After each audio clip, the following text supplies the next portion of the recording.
আমি যদি আমার কথা বলি, আমি কখনোই কোনো শিক্ষার্থীকে অসৎ পথে যাওয়ার পরামর্শ কোনোদিন দেইনি, এবং কি একটা বাচ্চা কিভাবে সুশিক্ষায় শিক্ষিত হবে সেই রাস্তাটাটুকু তোমাদেরকে আমি দেখিয়েছি। আমি সবসময় তোমাদেরকে বলেছি কোনো মুখস্থ বিদ্যা অর্জন করবা না।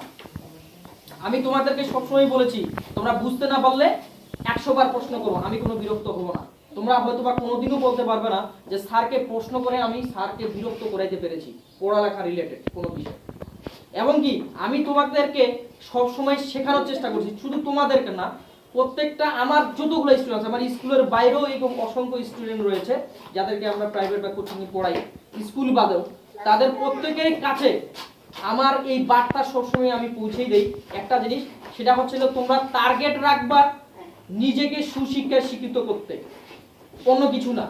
তোমাদের টার্গেটটাই হলো নিজেকে সুশিক্ষায় শিক্ষিত করা। আমি ডাক্তার হবো, ইঞ্জিনিয়ার হবো, এটা পরের বিষয়, ওইটা পরের বিষয়। আসলে ডাক্তার ইঞ্জিনিয়ার সবাই হতে চায়, একজন সুশিক্ষিত মানুষ কেউ হতে চায় না। আমি তোমাদেরকে বরাবরই একটা কথা বলি এবং সবাইকে বলে থাকি, যেটা হচ্ছিল তোমাদের স্বপ্ন থাকবে আল্লাহ আপনি আমাকে বা তুমি আমাকে সুশিক্ষায় শিক্ষিত করো। একটা মানুষ যখন সুশিক্ষায় শিক্ষিত হবে, এই সুশিক্ষা বীজ যখন একটা বপন করে কেউ যদি নিজের ভিতরে বপন করতে পারে বা কেউ যদি অন্যের ভিতরে বপন করে নিতে পারে, তাহলে আর তার জীবনে কোনো কিছু আর চাওয়ার কোনো কিছু নেই। শিক্ষা জাতির মেরুদণ্ড, এই কথাটা তোমাদেরকে আমি শিখাই নাই, আমি তোমাদেরকে শিখিয়েছি সুশিক্ষাই জাতির মেরুদণ্ড।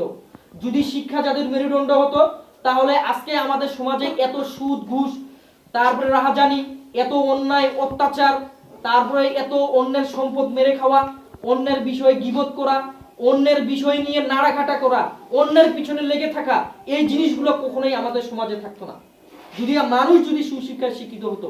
আজকে আমরা সুশিক্ষায় শিক্ষিত নই দেখেই শুধুমাত্র শিক্ষিত, আমি ডাক্তার, আমি ইঞ্জিনিয়ার, আমি এসপি, আমি ডিসি, আমি সচিব, আমি উপসচিব, সব জায়গাতে সবাই শিক্ষিত, কিন্তু সুশিক্ষিত মানুষ খুঁজে পাওয়া আসলেই খুবই দুষ্কর একটা বিষয়। এই জন্য আমি তোমাদেরকে বরাবরই বলি এবং সবসময় বলি যেটা কথা, সেটা তুমি কি হবা সেটা পরের বিষয়। তোমার টার্গেট হচ্ছে একটাই, তোমার জীবনে সুশিক্ষায় শিক্ষিত হতে হবে। একটা মানুষ সুশিক্ষায় শিক্ষিত হলে তার জীবনে অনেক কিছু পরিবর্তন সম্ভব।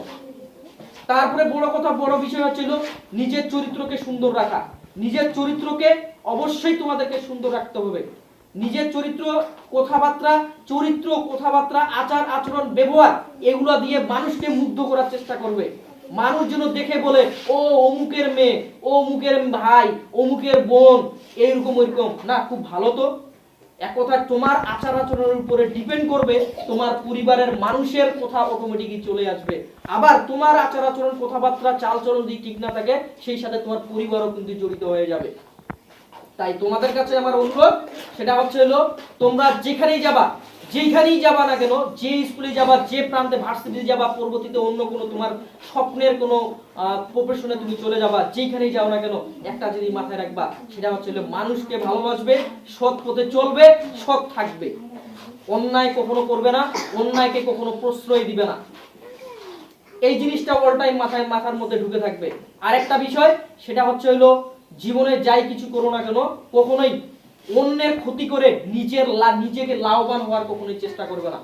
অন্যের ক্ষতি করে নিজেকে লাভবান হওয়া, নিজের লাভ হওয়া যায় না, নিজেকে লাভবান করা যায় না কখনোই। তুমি অন্যের ক্ষতি করবা, অন্যরা তোমার ক্ষতি করবে। অন্য ক্ষতি করবে না, আল্লাহ কোনো না কোনো মাধ্যম তবে তোমার জীবন থেকে কোনো জিনিস হারিয়ে যাবে। একটু টাকা পয়সা তোমার কম থাকুক, জীবনে কোনো প্রফেশনে যাবে, টাকা পয়সা কম থাকুক, তোমার লেভেলটা একটু মানে অন্যান্য থেকে একটু কম থাকুক, কিন্তু সৎ থেকো।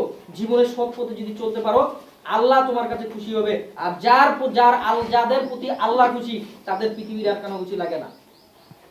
পৃথিবীর মানুষ অটোমেটিক খুশি হবে। এই জিনিসটা অল টাইম মাথার মধ্যে রাখবে। আর একটা